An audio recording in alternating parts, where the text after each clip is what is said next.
I believe in the United States. I believe in our resilience. And I believe that this experiment that is known as America can do so much better if we trust science. And after today, I hope you have the same revelation. Today's very special episode includes an interview with the Director of Research at the Massachusetts Historical Society, Dr. Kanisorn Wongsrichanalai. Stick around.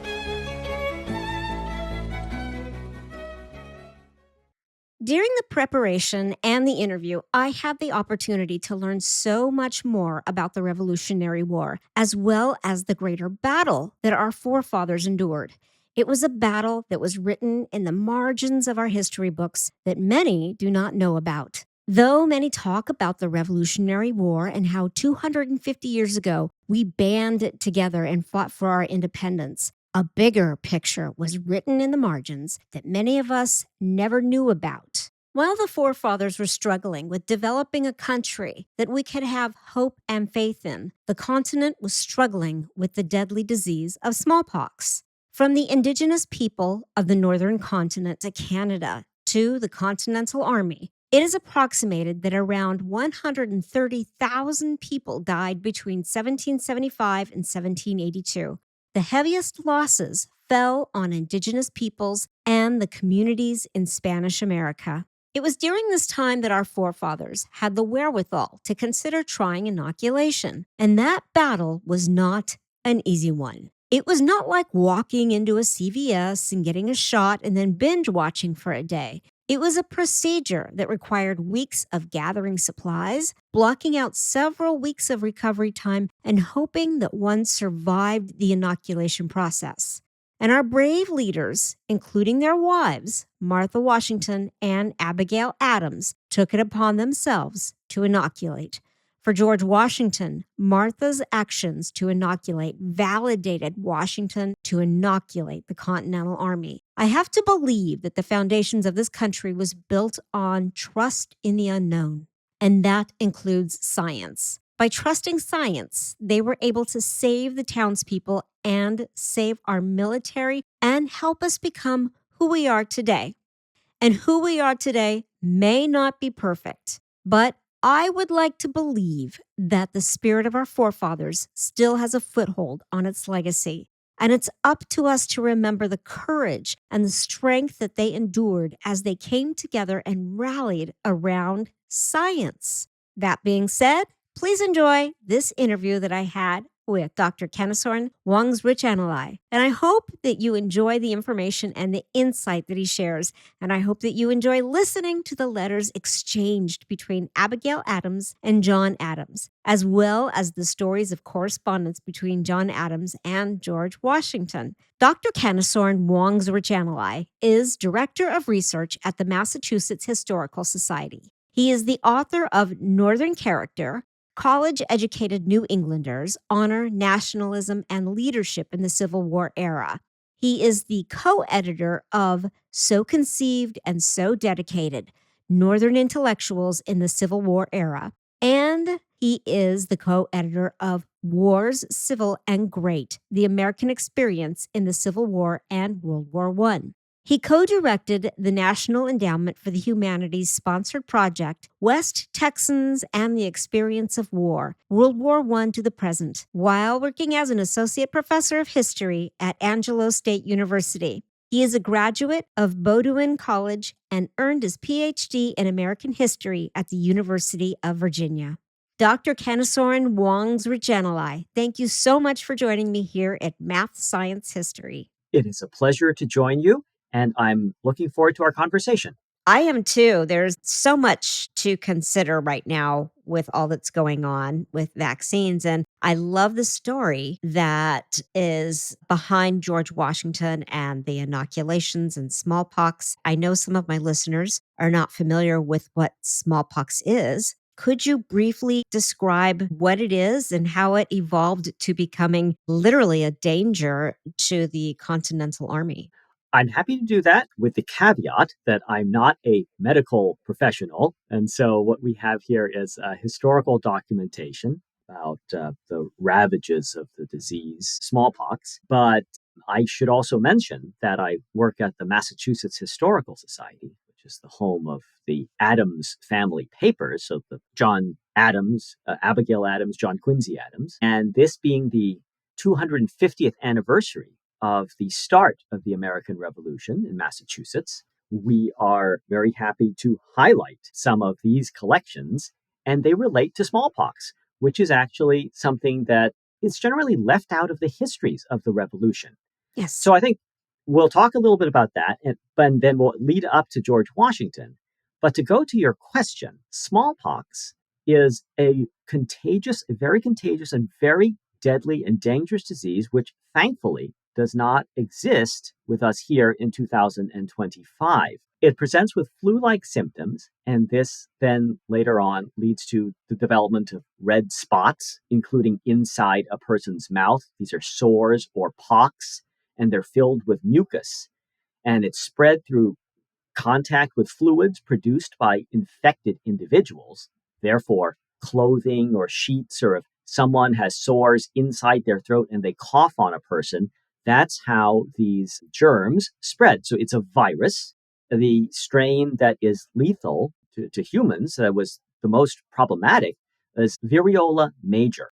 And the fatality rate was as high as 30%. It was absolutely devastating. It was absolutely terrifying for people who had it. And Abigail Adams calls it a pestilence that walketh in darkness. Wow. And when did she write that? That is 1776. That is right after she had just undergone the inoculation process with 4 of her children. So this is during the American Revolution, and she is locked down in the town of Boston, having undergone this treatment. We have many documents to share with your listeners about this, but we'll get to that shortly. Wonderful. So now, from what I understand, George Washington actually got smallpox when he was younger, before he actually started working in the American military. Is that correct? Yes. So George Washington had contracted smallpox when he traveled to the Caribbean with his brother. His brother was suffering from another illness, which required treatment. Probably getting to a tropical or warmer climate was supposed to help. I believe it was tuberculosis, but I'm not sure on that. Yes, it And was. yes, it was. Very good. Well, while there, Washington contracts smallpox, in the phrase of the time, the natural way, which is he gets it and he's not inoculated. He gets sick, he survives it. So he does have immunity. So when he's commander of the Continental Army, he is someone who already has this immunity. It is unclear when he learns of the difference between inoculation and getting infected in the natural way, because he seems to confuse those two in some of his correspondence. But we can talk about when we get to that point in 1776 and 77, when he finally gets on board with this, what convinces him, and when he learns that there is a real difference between catching it the natural way or inoculating oneself against smallpox. When did the first inoculations begin in the United States? Was it effective? Did it help quell the smallpox, or was it experimental? Right. So the process in North America, in the English colonies, begins before there was a United States. Okay. So many decades before that, in fact. So and actually, it takes place here in the city of Boston. At the town was not the city, town, but this is one of many medical innovations that take place here in Boston. In 1706, the parishioners of a popular preacher by the name of Cotton Mather, whose papers are also at the Massachusetts Historical Society, I'll point out, present Cotton Mather with an enslaved man named Onesimus. And Mather asked this individual, Onesimus, whether or not he had ever contracted smallpox. Onesimus told him that in Africa, where he was free before he was enslaved, he had been inoculated. And he showed him evidence of this scar on his arm. So this is where they made the cut to insert the smallpox pus from the infected person. Now, Mather confirmed this with other enslaved people from Africa who'd undergone this procedure. So he knew that this is something that other civilizations had performed. Fast forward to 1721, and there is a smallpox outbreak in Boston. Mather attempts to convince the physicians in Boston to try this process of inoculation, saying that he had heard this from Onesimus and had confirmed it by speaking with other enslaved Africans. Now, the physicians in Boston, many of them did not think that they could trust information from enslaved people, and they certainly doubted that people whom they had enslaved were capable of acquiring medical knowledge that was beyond their own skill and knowledge. There were also some ministers who claimed that inoculation challenged God's will and so were against this. But Mather finally convinced a physician by the name of Zabdiel Boylston. He's actually John Adams's great uncle. So there's a Yes. family connection there. Yeah, I And thought that was interesting. it's a small town, and even today, Boston's a small city, so there are a lot of connections. But Dr. Boylston attempted this inoculation process. He tried it on his 6-year-old son and several enslaved people as well. This is controversial, and Mather is threatened. There's someone who throws an incendiary through his window at his home, but Boylston pushes ahead. And in the end, the facts and the results speak for themselves. The smallpox outbreak in Boston went from 1721 to 1722. And during that time, about 5,700 people, 5,759 people caught smallpox naturally. 842 of them died as a result. That's a 14.5% mortality rate. But the people whom Boylston inoculated, he inoculated 242 people, only 6 died. That's a 2.5% mortality rate. So if you're looking at this, and there are other outbreaks where we can talk about the stats, it is very clear that your chances of surviving inoculation are far higher than surviving catching smallpox through the natural way. So it was proof that the inoculations worked. What was the reception like at that time? Well, Boylston is actually honored in London for his discovery, for his experiments, I should say, and he publishes his findings, so this knowledge is spread through the English medical community. He credits Cotton Mather with telling him this, but there's no mention of the fact that this knowledge actually came from Onesimus. The problem is that even though this knowledge of inoculation is out there in the world, it is still very controversial. And that's because when one is inoculated with smallpox, one is still contagious. That 4 to 6 week window that we talked about earlier is still in play here. And so it still is a public health threat if people are inoculating themselves against smallpox without telling others.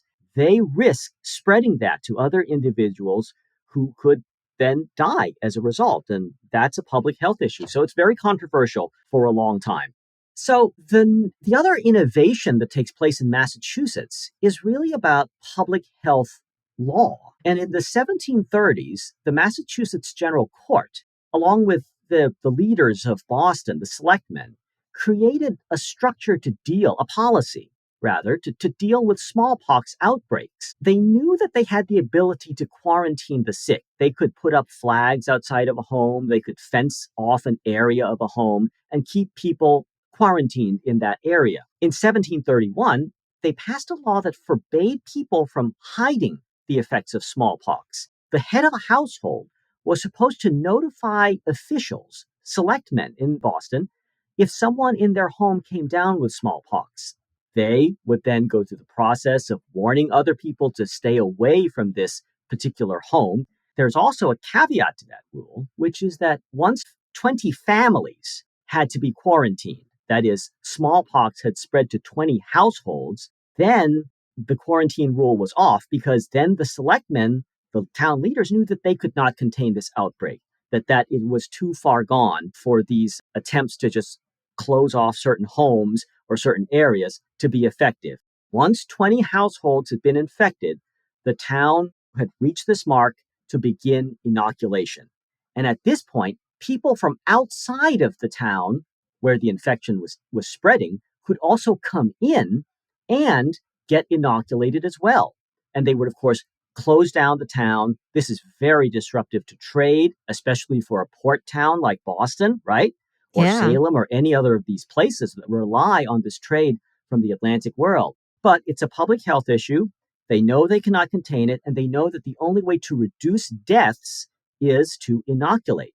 And this is what we see happen later on in the 18th century when there are outbreaks, that they would shut down the town, that they would have inoculations. People would come in because people believed in inoculations, and they would get their own natural immunity as a result.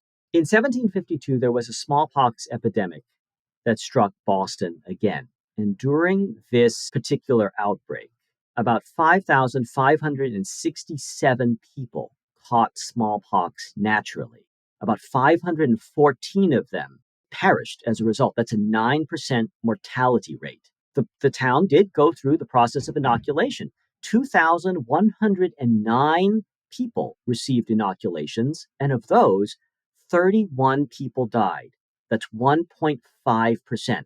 So once again, this is showing that inoculations are much safer. There's still a risk, of course, but they are certainly safer than contracting smallpox in the natural way. Now, doctors who were here in 1752 also learned that perhaps some individuals were not suitable for inoculations. Pregnant women, infants, or those who were elderly risked getting a severe illness from the inoculation. So they recommended that these individuals actually leave the area while this process was being undertaken. We can go to some letters whenever you're ready in 1764 with John Adams. And if people are interested in seeing them, are they on the website? So some of them have been scanned or available on the website. They have been transcribed, and people can search through the Adams Papers collections by name of recipient, of author, of subject, by date. It's really quite an operation, and one gets a sense of the life of people living in the 18th century. To see the originals, they'll have to come to the Massachusetts Historical Society. We are free and open to the public, and we love showing these wonderful artifacts from the past. See, now I'm coming. I got to come to Boston. I got to come to Massachusetts, not just for Oh, the please food, but do. to see these letters. Yes, please do. We see ourselves as the caretakers of these items. They belong to the people. And so we really invite the public to come and take a look at these letters, which are not just a testament to life during the American Revolution in the early days of the Republic, but also of a love between two individuals who were just deeply engaged with each other for much of their adult lives. That's beautiful. Well, let's hear the letters. All right. So this first letter is from John Adams from 1764. Saturday evening, 8 o'clock, 7 April, 1764. So this is John Adams writing to Abigail Smith. This is before they're married. You'll note that they use nicknames for each other. He called her Diana, and she referred to him as Lysander. So that's who these people are references to when we get to those portions of the letters between the two of them. For many years past, John writes, I have not felt more serenely than I do this evening. My head is clear and my heart is at ease. Business of every kind I have banished from my thoughts. My room is prepared for a 7 days' retirement, and my plan is digested for 4 or 5 weeks. My brother retreats with me to our preparatory hospital and is determined to keep me company through the smallpox. Your uncle, by his agreeable account of the doctor and your brother, their strength, their spirits, and their happy prospects, but especially by the favor he left me from you, has contributed very much to the felicity of my present frame of mind. For I assure you sincerely that, as nothing which I before expected from the distemper gave me more concern than the thought of a 6 weeks' separation from my Diana, my departure from your house this morning made an impression upon me that was severely painful. I thought I left you in tears and anxiety, and was very glad to hear by your letter that your fears were abated. For my own part, I believe no man ever undertook to prepare himself for the smallpox with fewer than I have at present. I have considered thoroughly the diet and medicine prescribed me, and am fully satisfied that no durable evil can result from either, and any other fear from the smallpox or its appurtenances in the modern way of inoculation I never had in my life. Thanks for my balm. Next Friday, for certain, with suitable submission, we take our departure for Boston. To Captain Cunningham's we go, and I have not the least doubt of a pleasant 3 weeks, notwithstanding the distemper. Good night, my dear. I am going to bed. So you'll note from that, real quick, that they sometimes refer to smallpox as distemper. Okay.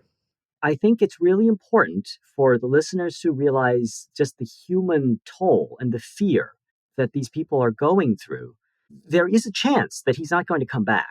There is still a chance that one could have a complication from inoculation and pass away as a result.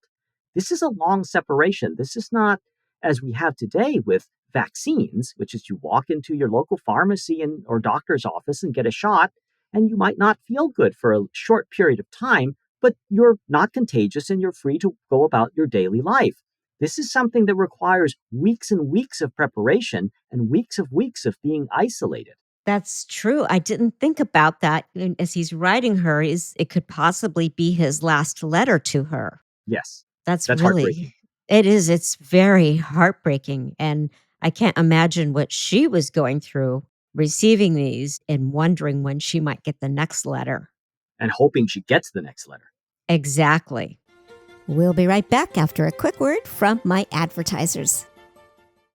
So he then writes an update on the 13th of April, a few days later, and he talks about the process that he undergoes to receive this inoculation. Okay. So this is John Adams. Dr. Perkins demanded my left arm, and Dr. Warren my brother's. They took their lancets and with their points divided the skin for about 1/4 of an inch, and just suffering the blood to appear, buried a thread about 1/2 of an inch long in the channel. A little lint was then laid over the scratch, and a piece of a rag pressed on, and then a bandage bound over all. My coat and waistcoat put on, and I was bid to go where and do what I pleased. The doctors have left us pills, red and black, to take night and morning, but they looked very sagaciously and importantly at us, and ordered my brother larger doses than me on account of the difference in our constitutions. The doctors having finished the operation and left us, their directions and medicines took their departure in infinite haste. I have one request to make, which is that you would be very careful in making Tom smoke all the letters from me very faithfully before you or any of the family reads them. For although I shall never fail to smoke them myself before sealing, yet I fear the air of this house will be too much infected soon to be absolutely without danger, and I would not you should take the distemper by letter from me for millions. I write at a desk far removed from any sick room, and shall use all the care I can, but too much cannot be used. My love to all. My hearty thanks to Mamma for her kind wishes. My regards is due to Papa, and should request his prayers, which are always becoming, and especially at such times when we are undertaking anything of consequence as the smallpox.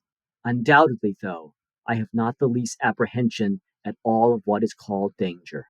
This letter is so heavy. It just shows the weight of himself and what the community was going through, Yes. dealing with not just the smallpox, but also the inoculation process. Wow. Yes, it's a lot. And of course, they're not able to eat and go anywhere they please. They're not able to eat normally. There is a prescribed regimen of food that they're supposed to consume, which a letter he writes talks about in a little bit. Please continue. So 4 days later, John writes again to tell Abigail of the process of living through this inoculation while he's waiting for the infection to run its course. So this is John on April 17th, 1764. Yours of April 15th, this moment received. I thank you for it. and for your offer of milk. But we have milk in vast abundance and everything else we want except company. You can't imagine how finely my brother and I live. We have as much bread and as much new pure milk, as much pudding and rice as we please. And the medicine we take is not all that nauseous or painful, and our felicity is the greater as 5 persons in the same room under the care of Lord and Church, those are some doctors, caregivers, are starved and medicimated with the utmost severity.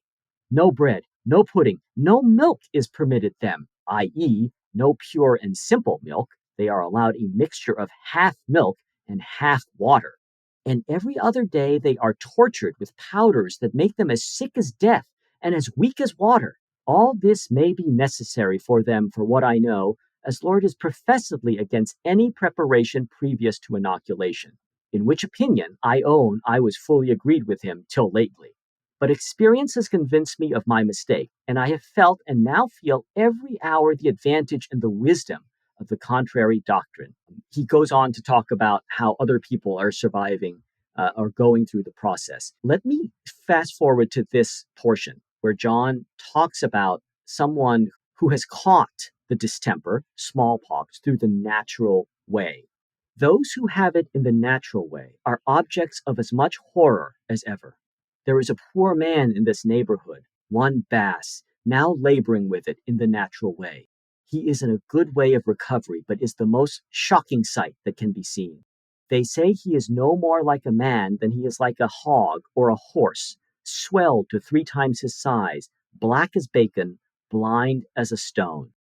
And how was Abigail's reception to his letters? Well, she, of course, is very concerned. As you could tell from the previous letter, she was offering to send anything she could. She is also someone who believes in inoculation and would have gone with him to undergo the process, but her father forbade it.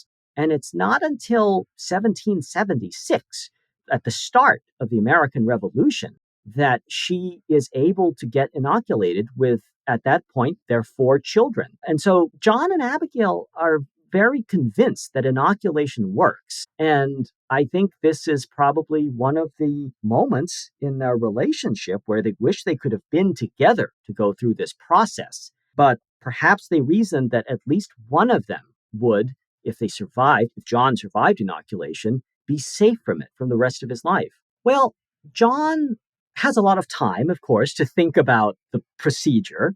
He's quarantined for many weeks, after all. And in this letter, where he describes what he's eating, how people are going through the process, he contrasts that very clearly with someone who's caught smallpox through the natural way, as he says. And for him, based on this observation, as well as the evidence of other inoculation campaigns, inoculation is the way to go. It is much safer. And so here's a quotation that I think is really striking and really gets to what he thinks about the process of inoculation. This is John again. Quote, "This contrast between inoculation and catching it through the natural way, this contrast is forever before the eyes of the whole town. Yet it is said there are 500 persons who continue to stand it out, in spite of experience, the expostulations of the clergy, both in private and from the desk, the unwearied persuasions of the selectmen, and the perpetual clamor and astonishment of the people. And to expose themselves to this distemper in the natural way, is man a rational creature, think you? Conscience, forsooth, and scruples are the cause. I would think myself a deliberate self-murderer.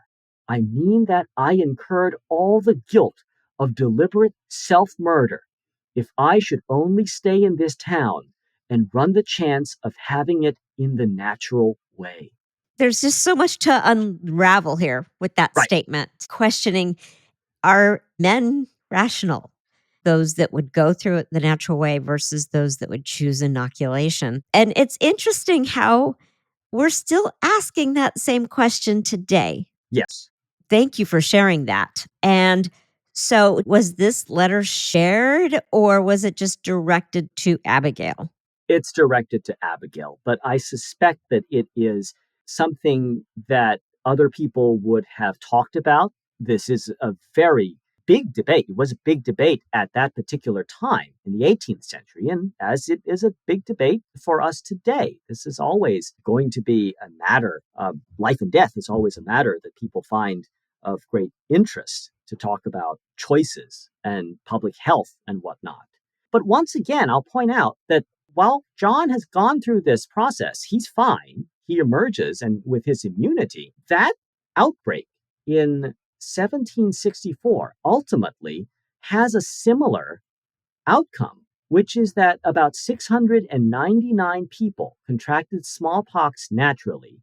24 of them died. That's a 17.5% mortality rate. 4,977 received inoculations. That's almost 5,000 people received inoculations with only 46 deaths. That's 0.9%.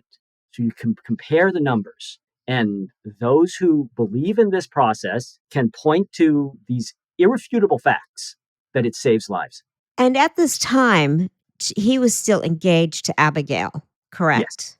Okay. So at what point did she decide to do it? Did she inoculate herself or did she have someone inoculate her as well as her children? She had someone inoculate her and her children, and it is a whole process. This is, from what I've read to you so far, as we've talked about, inoculation is a trying process under normal peacetime circumstances. But imagine that Abigail Adams has to go through this process in the middle of the start of the American Revolution. And that adds several factors of anxiety, but also a great deal of a threat from other sources as well. So we fast forward to 1776, the summer of 1776. This is when Abigail Adams has the opportunity to inoculate both herself and her children. And that's because there's another smallpox outbreak in Boston at that time. So the town shuts down again. There's a smallpox inoculation process, and Abigail and her children come in. They're not living in Boston at the time, but they come in from where they are, and they go through the process. And I'm happy to share some of her experiences with that. Please do. So this is Abigail writing to John, and John Adams at this time is in Philadelphia to debate the pros and cons of independence and what to do with regards to the colony's relationship with the mother country. In fact, this letter is after independence has been declared. This is the 13th of July in 1776. And she's already undergone the process. So she starts with an apology to John. Quote, I must begin with apologizing to you for not writing since the 17th of June. I've really had so many cares upon my hands and mind, with a bad inflammation in my eyes, that I have not been able to write. I now date from Boston, where I yesterday arrived and was with all 4 of our little ones inoculated for the smallpox. We had our bedding, etc. to bring. A cow we have driven down from Braintree and some hay. I have had put into the stable, wood, etc. And we have really commenced housekeepers here. The house was furnished with almost every article except beds, which we have free use of, and think ourselves much obliged by the fine accommodations and kind offer of our friends. All our necessary stores we purchased jointly. Our little ones stood the operation manfully. Dr. Bullfinch is our physician. Such a spirit of inoculation never before took place. The town and every house in it are as full as they can hold. I believe there are not less than 304 persons from Braintree. This is the town they're living in, for people unfamiliar with the area. 304 persons from Braintree, she means having come to Boston for the inoculation. God grant that we may all go comfortably through the distemper. So that's the start of it. Now, the next day she writes again. I had many disagreeable sensations at the thoughts of coming myself. But to see my children through it, I thought my duty, and all those feelings vanished as soon as I was inoculated, and I trust a kind providence will carry me safely through. I have enough upon our hands in the morning. The little folks are very sick then and puke every morning, but after that they are comfortable. I shall write you very often. Pray inform me constantly of every important transaction. Every expression of tenderness is cordial to my heart. Unimportant as they are to the rest of the world, to me, they are everything. So there's a lot to unpack there, too. Of course, she's talking about how she had fears about going through this process herself, but she did this for her children. And she's also hinting at the isolation they feel being quarantined here and how she wants to hear about what's going on where he is, which is where this great debate about independence is taking place. So now she's wrestling with the same emotions that he struggled with and the fear of not just losing herself, but also her kids. Yes. And then the letter starts with an apology, I'm Yes. sure. And has had to be a shock for him receiving it, as well as a comfort knowing that they're taking actions. And what did that mean for ordinary Americans watching her example? Did this influence the desire to be inoculated in other individuals? People, by and large, wanted, of course, to be free from this horrible disease. They knew that being inoculated or surviving smallpox meant that they would never have to worry about it again. That much they knew.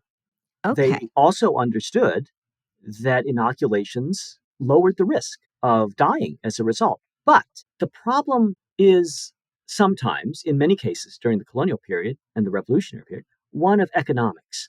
What kind of people have the means of not working for 1 month or 6 weeks? What kind of people have the means of finding supplies for themselves and their loved ones who are isolated, undergoing this treatment, suffering through this? This is something that points to a class divide. There is a class element here that Yes. sometimes the wealthy, the well to do, the middle class are able to go through this process. And the danger, of course, is that if any of those people who are being inoculated break that quarantine, they risk spreading that illness to everyone else who does not have the ability to get inoculated. So there are serious issues that many Americans had to contend with at this particular time. And are there any letters from Abigail where she talks about the relief she felt after being inoculated? Abigail and the children have different reactions to the inoculation process. It is possible that someone undergoing inoculation will actually not catch smallpox, and that means the inoculation has not worked. So, as it turns out with Abigail, Abigail's works, but for some of her children, they have to undergo the process several times. There are no symptoms, they don't show any symptoms. And that's how they know that they've not contracted it after a certain amount of time. And so their quarantine actually has to be extended for much longer because they have to make sure that all of the children have gone through this distemper, have contracted it, and then have survived. And ultimately, they do. And there's enormous relief in Abigail's tone when she writes to John saying that all the children have survived the process. What was the timeline between their first inoculation and her kids finally being receptive to the smallpox inoculation? So this is Abigail Adams to John Adams on the 30th of July in 1776.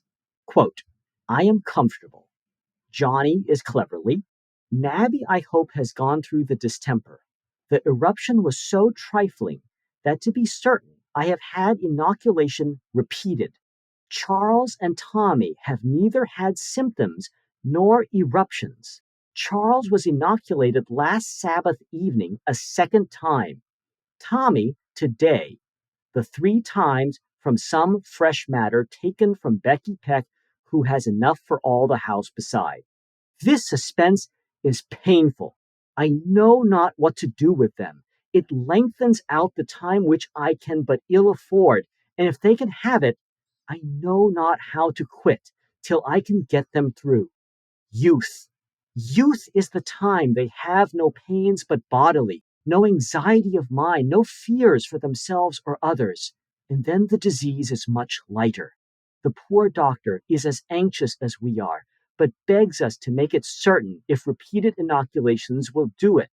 There are now several patients who were inoculated last winter and thought they passed through the distemper, but have now taken it in the natural way. So this is a real anxiety, right? Because Yeah. if someone goes through it, does not actually have the immunity because they were not infected through inoculation, they are still susceptible to it. And then the next day, the very next day, the 31st of July, she writes again, I have the pleasure to tell you this morning that I think Tommy's second inoculation has taken, as he was very ill last night, and the eruptive fever seems coming on.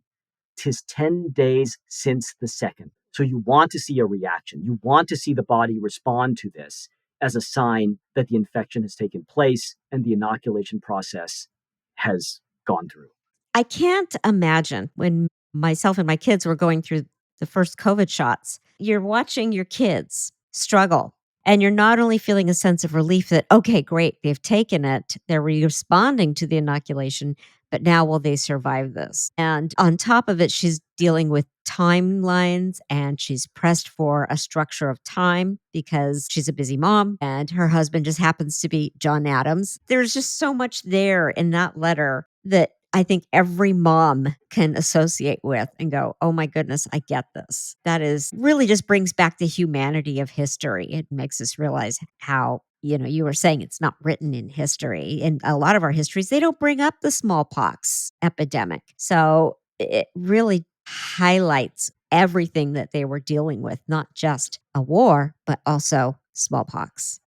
Well, I think disease is the great leveler, and it shows people as people. They're human. All of them. All of us are. Whether you're rich or poor, you're human and you're affected by all of these awful diseases. And so when you read the letters of people who we revere as great Americans and see the everyday pain and the anxiety and the concern they had for their children that they suffered, you see them as human beings. And that gets us, I think, to really understand that history is not foreordained. It's not made by people who knew all the answers.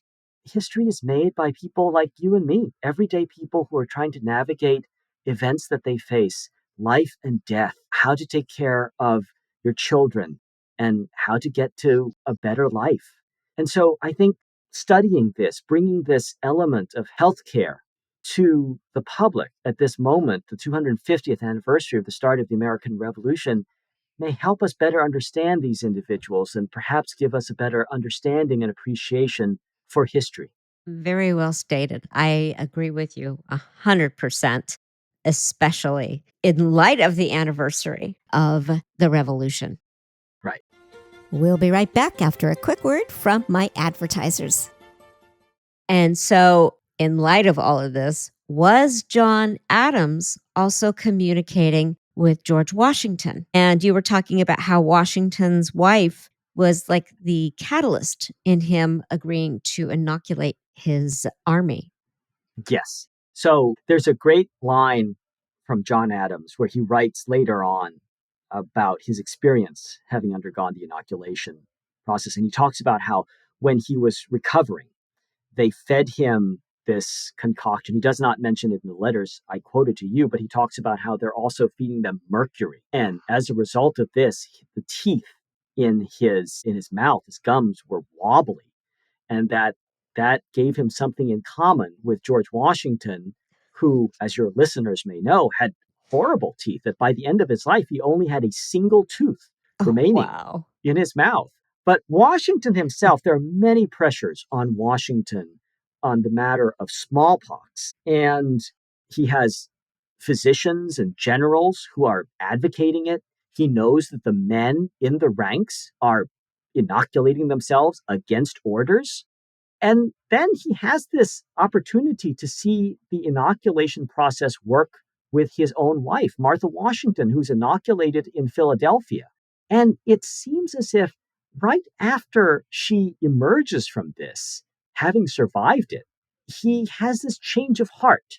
And it's as if in the winter of 1776 and 77, when the army is encamped, so this is actually a quiet time, there's not much one can do militarily in the winter in the 18th century, in 18th century warfare.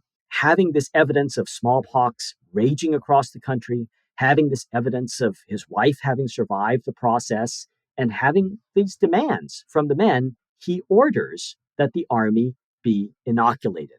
So this is a letter that Washington writes to William Shippen Jr. from his headquarters in Morristown in winter camp. Quote, finding the smallpox to be spreading much and fearing that no precaution can prevent it from running through the whole of our army, I have determined that the troops shall be inoculated. This expedient may be attended with some inconveniences and some disadvantages, but yet I trust in its consequences will have the most happy effects. Necessity not only authorizes, but seems to require the measure. For should the disorder infect the army in the natural way and rage with its usual virulence, we should have more to dread from it than from the sword of the enemy.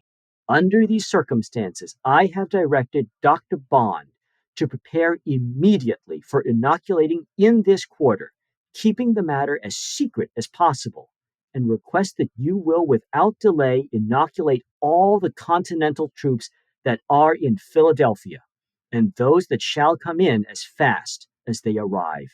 You will spare no pains to carry them through the disorder with the utmost expedition, and to have them cleansed from the infection when recovered, that they may proceed to camp with as little injury as possible to the country through which they pass.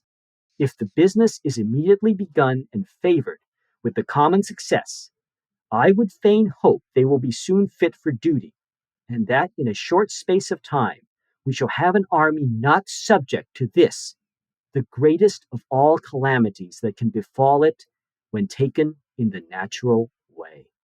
That is a bold statement, and it was a letter that he wrote to William Shipper, correct? It's a letter to William Shippen, who's in Oh, charge of the Shippen. troops in Philadelphia. Yes. Okay, so was this kept a secret? Like for fear of Well, moles, maybe information being shared with the opposing I think military? they certainly tried to keep it a secret. But of course, if you're inoculating thousands and thousands of people, word will spread. Of course, the good news is this is, as I mentioned, in the middle of winter, and it's very difficult for any troops in the 18th century to mobilize to fight during this time. So it's actually a safe time to do this. I just am always struck by what Washington calls this at the end of his letter. He says this, the greatest of all calamities that can befall it when taken in the natural way. Yes. This is a sea change in how people view inoculation. That when the Continental Army inoculates its troops wherever they are, it changes how people, civilians in the colonies, regard it as well.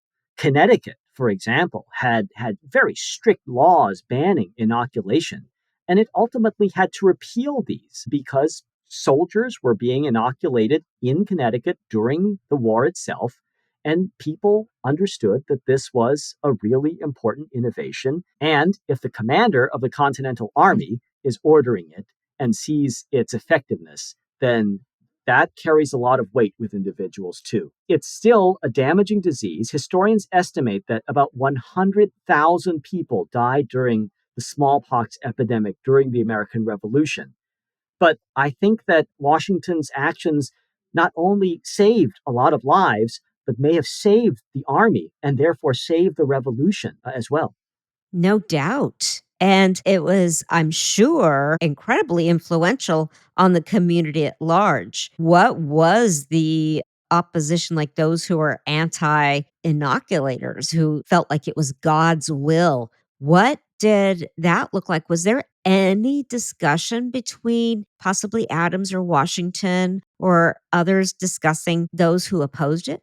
To my knowledge, there is none of that. I think that the religious objections to this, which we saw early in the 18th century, had really been muted by the time we get to the late 18th century and closer to the revolution. I mean, the facts are, well, to take John Adams' quotation from a different context, facts are stubborn things. Yes. And you cannot deny the success of this. So, for example, in 1776 in Boston, this outbreak where Abigail Adams has herself and her family inoculated, there are, once again, if we look at the math, if you look at the statistics, 304 people in Boston contract smallpox the natural way. 29 of them die. That's 9.5% mortality. Mhm. 4,988 are inoculated. That's almost 5,000 people inoculated. 28 people die. That's 0.6% mortality. There is just no question that this reduces your chances of death from smallpox. And there it is, the facts that are very stubborn things. They They tend to are. be the ultimate influence in the ultimate decision. And I have a line for you and your listeners. So this is a Wonderful. podcast, math, science, history. Yes. So I'm going to say, do the math, believe the science, learn your history. Oh my goodness. I'm going to have that printed out and put in a frame. Well, right, do the math, look at the stats, believe the science, believe what the inoculation does, and learn your history. Yes, and learn history. It's like I always say, history, they're the ultimate in showing us where the red flags of danger lie. Yes. History is the ultimate in showing us what we can learn from it. It's a wonderful tool to have, and hopefully that will never be destroyed under our watch or anybody else's watch for that matter. Well, if the MHS can help it, that's not going to happen. And that's why I love the MHS. I love the work that you provide for the community and for the country and for the world at large to see this wonderful experiment that is the United States and how it came to be and where it could possibly go. Indeed. So I want to ask, so when we look at George Washington's decision to inoculate the army and Abigail Adams' choice to inoculate her family, her children, and the way Americans embraced the inoculation after the revolution. And this goes back to where we are today. What does that tell us about how the revolutionary generation balanced their personal risk, their public health, and the survival of a new nation? And what does that tell us about how we can do the same? That is a very good question. People say that history repeats itself, but that's not entirely true. There's no way to replicate the conditions of the past that brought American society together. And I would argue that there was a greater consensus in the colonies that would become the United States about the efficacy, the success of inoculation than there perhaps was over the issue of whether or not we should be an independent nation from Great Britain. These were issues of health, of public health, issues of politics are always divisive. But unlike politics, whether domestic or international, as I said, going back to what we discussed earlier, public health, the health of the society, is something that one cannot escape. And I think that at that particular time, there was a real understanding that we all are in this together. For example, if you live in a town where a smallpox has broken out, you are worried about yourself, you are worried about your loved ones, and you understand that the only way that you're going to survive, that the community is going to survive, is if everyone gets involved. Everyone gets inoculated, or everyone adheres to the quarantine. This is something that's very difficult for us to understand now because, of course, we do not live under the threat of as awful a plague as smallpox. We do not live under the threat of numerous diseases that have been, if not defeated as smallpox has been, but certainly limited in what they do, their effects on humankind. Yellow fever, for example. And I think that we are at a point in our history where our luxury, our blessings of science have gotten us to a place where we can, to the detriment perhaps of the greater good, where we can't ignore or challenge or say that we're not going to get involved in something that is beneficial to all. And so this is why it's really important to understand history and the context of history and the full story of history. It's not just about the revolution. This is also about Americans fighting off and coming together and finding consensus and rallying around the idea of inoculation to fight this horrible scourge. It gives us a sense of the importance of that. And a threat that big requires a unified response. Perhaps that's something that we shall see again. I certainly hope so. But it certainly brings a community together in a way that very few other events do. And that was beautiful. I think what you've highlighted so powerfully is that politics has always been divisive, but health leaves no room to stand apart. And the part that really resonates today that is that the revolution wasn't only won on the battlefield, it was held together by communities who trusted science and cared for one another. Yes. Well, I will let you wrap up. Sure. So just a few years after the American Revolution, actually after the period of Confederation, after the Constitutional Convention, this is actually 1796, Okay. which is the year that John Adams is elected president. Edward Jenner, on the other side of the Atlantic, noticed that dairymaids who had been affected by cowpox were immune from smallpox. I'll point out also that smallpox is something that only humans get. No other animal species get smallpox. They have their own forms. But humans can get cowpox. And it's a very mild response from the human body, this reaction, but it builds up immunity to smallpox. And so Jenner and other physicians come up with the idea of vaccination. And the word vaccine is from this time period. It's cowpox, it's cow vaccine. So to give someone cowpox is a way to prevent them from getting smallpox. It builds up the same immunity one needs. And one is not infectious during that time. So one cannot spread it because one does not have smallpox. And so this is much safer. You do not need to quarantine. You do not need to shut down trade. You do not need to shut down a town. And it is safe. And this is the start of this understanding of how to ultimately combat smallpox, which is eradicated as we know it as a threat in the 20th century.